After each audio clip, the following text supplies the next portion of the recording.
28వ తేదీ రోజు నీట్ సమస్యపై చర్చించడానికి గవర్నర్ గారు అనుమతి ఇవ్వాలని తెలంగాణ రాష్ట్రంలోని విద్యార్థి యువజన సంఘాల నేతలంతా కూడా ఒక లెటర్ పెట్టడం జరిగింది. ఆ లేఖకు గవర్నర్ గారు ఈ రోజు వరకు కూడా రిప్లై ఇవ్వలేదు, స్పందన లేదు.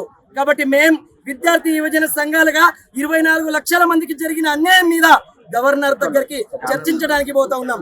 గవర్నర్ మాకు అనుమతి ఇవ్వలేదు కాబట్టి మేమే స్వయంగా వెళ్ళి కలవడానికి పోతా ఉన్నాం. ఎందుకోసం అంటే 24 లక్షల మంది ఈరోజు రోడ్ పాలయ్యారు. కానీ కొంతమందికి మేలు చేసే కుట్రపూరితమైనటువంటి విధానం వల్ల నీట్ పేపర్ ని కాన్షియస్ గా లీకేజ్ చేసి 30 నుంచి 40 లక్షలకు అమ్ముకొని ఈరోజు పేదలని బడుగులని డాక్టర్లు కావద్దని దురుద్దేశంతో ఈ రోజు బీజేపీ ప్రభుత్వం ఇట్లాంటి కుట్రలకు పన్నుతున్నది. కాబట్టి విద్యార్థి సంఘాలుగా యువజన సంఘాలుగా మేము బీజేపీ ప్రభుత్వాన్ని హెచ్చరిస్తూ ఉన్నాం. నీటిని రద్దు చేయాలి, మళ్ళా నిర్వహించాలి, ఎన్టీఏని తక్షణమే రద్దు చేయాలి, నీటి పరీక్ష నిర్వహణ అధికారాన్ని రాష్ట్ర ప్రభుత్వాలకు అప్పగించాలి. లేకపోతే నరేంద్ర మోడీ ఖబర్దార్, నీ ఇంటిని కూడా ముట్టడించడానికి విద్యార్థి సంఘాలు యువజన సంఘాలు వెనకకు పోవాలని ఈ సందర్భంగా హెచ్చరిస్తా ఉన్నాం. నా పేరు రామకృష్ణ,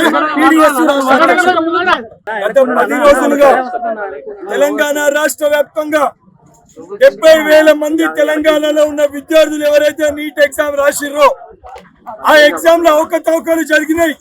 ఇక్కడ ఉన్న మన విద్యార్థులకు అన్యాయం జరిగింది.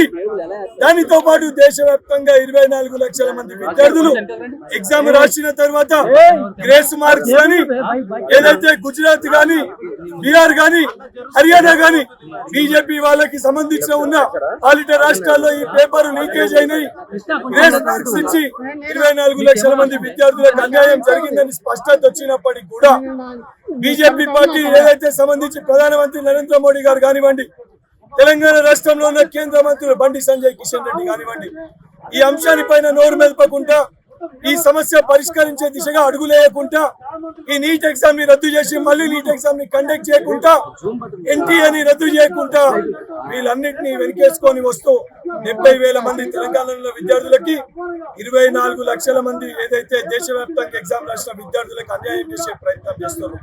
దీనికి నిరసనగా తెలంగాణ రాష్ట్రంలో ఉన్న అన్ని విద్యార్థి యువజన సంఘాలు, లెఫ్ట్, టీజేఎస్, కాంగ్రెస్ పార్టీకి సంబంధించిన అన్ని విద్యార్థి యువజన సంఘాలు ఏకదాటి పైన వచ్చి ఈ విద్యార్థులకి న్యాయం చేకూర్చాలి, ఈ విద్యార్థులకి భరోసా కల్పించే దిశగా ఏదైతే కేంద్ర ప్రభుత్వంపై ఒత్తిడి తెచ్చే విధంగా హిమాయత్ నగర్ లో స్టూడెంట్ మార్చి కానివ్వండి, తెలంగాణ రాష్ట్ర వ్యాప్తంగా ఉన్న ఎంపీల ముట్టడి కానివ్వండి, దానితో పాటు ఏదైతే రాష్ట్ర వ్యాప్తంగా కేంద్ర ప్రభుత్వ దిష్టిబొమ్మ దానాలు కానివ్వండి, దానితో పాటు ఏదైతే గవర్నర్ గారికి 70,000 మంది తెలంగాణలో ఉన్న విద్యార్థుల పక్షాన 24 లక్షల మంది భారతదేశంలో ఏదైతే ఎగ్జామ్ రాష్ట్ర విద్యార్థుల పక్షాన గవర్నర్ గారికి మా బాధ ఆవేదన తెలియజేయడానికి ఏదైతే ఈ సంఘాలందరం కలిసి ఒక రిప్రజెంటేషన్ ని పంపించిన గవర్నర్ గారు దానిపైన సానుకూలంగా స్పందించి అపాయింట్మెంట్ ఇవ్వకపోయేసరికి నేరుగా చలో రాజ్భవన్ ముట్టడి కార్యక్రమాన్ని తీసుకొని గవర్నర్ కార్యాలయానికి చేరుకొని మా బాధ ఆవేదనని నీట్ ఎగ్జామ్ ని తక్షణమే క్యాన్సిల్ చేసి మళ్ళీ ఎగ్జామ్ ని కండక్ట్ చేయాలని ఒక డిమాండ్ తోటి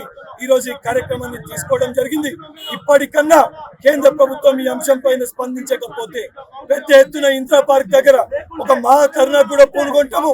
దానితో పాటు 6వ తారీఖున నీట్ కౌన్సిలింగ్ కి వ్యతిరేకంగా ఏదైతే తెలంగాణ రాష్ట్ర వ్యాప్తంగా విద్యా సంస్థలన్నిటికీ కూడా బంద్ పిలుపునివ్వడం జరుగుతుంది. తప్పనిసరిగా కేంద్ర ప్రభుత్వము మెడలు వంచన్నా ఏదైతే నీట్ పరీక్షని క్యాన్సిల్ చేసి మళ్ళీ కండక్ట్ చేసి ఎన్టీఏని రద్దు చేసే వరకు కూడా అన్ని విద్యార్థి యోజన సంఘాలు పోరాటం చేస్తామని చెప్పి ప్రతి ఒక్క విద్యార్థికి భరోసా కల్పిస్తూ ఈ యొక్క కేంద్ర ప్రభుత్వాన్ని హెచ్చరిస్తూ కేంద్ర మంత్రులు ఇప్పటికన్నా మీరు స్పందించకపోతే అడిగడుగున తెలంగాణలో మీరు నిరసన సెగలు ఎదుర్కోవాల్సి వస్తుందని చెప్పి బండి సంజయ్ కిషన్ రెడ్డి గారికి హెచ్చరిస్తున్నారు.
అసలైన తొలి వెలుగు. ఫాలో వాట్సాప్ @తొలి వెలుగు official.